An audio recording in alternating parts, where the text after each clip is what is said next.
யார சொல்லலாம், நாங்கள் எங்களுக்கு இடையில கியாமத்தை பற்றி பரிமாறிக்கொண்டிருக்கிறோம் சொன்னாங்க.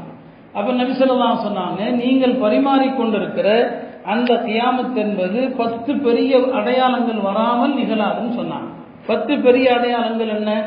அதனுடைய வரிசை முறையில் பல கருத்துக்கள் இருக்கிறது. ஹதீஸுகளிலும் சிலது முன்பின்னாக பல்வேறு ஹதீஸில் வருது. அந்த 10 அடையாளம் சொன்னாங்க. முதலாவது அத்துஹான், ஒரு புகை மூட்டம் ஏற்படும். அந்த துஹான் கொண்டு கருத்து என்ன? சூரா துஹானிலும் அதை பற்றி வருது. யௌம தஅதி ஸமாஉ பிதுஹானின் முபீன் என்று வருது. அது குறித்து உலமாக்கள் நிறைய விளக்கம் சொல்லியிருக்கிறாங்க. அதற்குள் செல்ல விரும்பல. மொத்தத்தில் ஒரு புகை மூட்டம், ஒரு துஹான் ஏற்படும் என்று சொன்னாங்க. இது ஒரு அடையாளம், கியாமத்தினுடைய 10 பெரிய அடையாளங்களில் ஒன்று. இரண்டாவது தஜ்ஜால். தஜ்ஜாலுடைய வருகையை பற்றி நாம் பல தடவை சொல்லியிருக்கிறோம். அதற்கான அறிகுறிகள் எல்லாமே இப்போதே நம்ம பார்க்கிறோம். மூன்றாவது அத்தாப்பா, ஒரு அதிசய விலங்கு வரும், ஒரு அதிசய விலங்கு. அந்த விலங்கு பேசும் என்று குர்ஆனே சொல்லுது. துகல்லிமுன் நாஸ், அது மக்களிடத்துல பேசும் என்பதாக அல்லாஹ் திருமறையில் சொல்றான். இது 10 அடையாளங்கள்ல பிரதான அடையாளங்கள்ல ஒன்று. 3. நாலாவது என்ன? துலூஉ ஷம்ஸி மினல் மக்ரிப், மேற்கிலிருந்து சூரியன் உதிப்பது. இது 4வது அடையாளம்.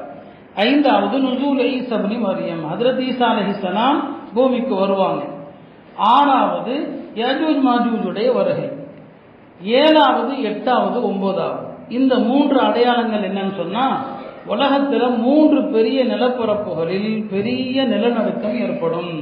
மேற்கில் ஒரு நிலநடுக்கம், கிழக்கில் ஒரு நிலநடுக்கம், அரபு தீபகற்பத்தில் ஒரு நிலநடுக்கம். ஆக 9 அடையாளங்கள்.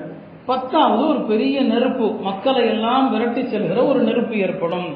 இந்த 10 அடையாளங்கள் நிகழ்கிற போதுதான் உலக அழிவு ஏற்படும் என்று பெருமானார் சொன்னாங்க. இந்த அடையாளங்களில் கடைசியான அடையாளம் எது?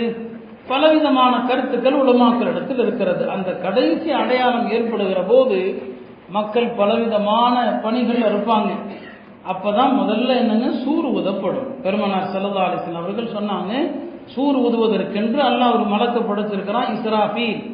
அவரை என்னைக்கு படைச்சானோ அன்னைக்கே அவருடைய பணி சூர் ஊதுறது தான்.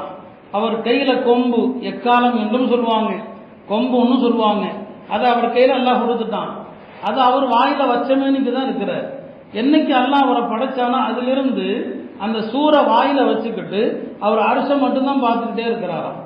அவரை படைச்ச நாள் முதல் அவருடைய பார்வை அரிசை விட்டும் வேறு பக்கம் திரும்பியது கிடையாது.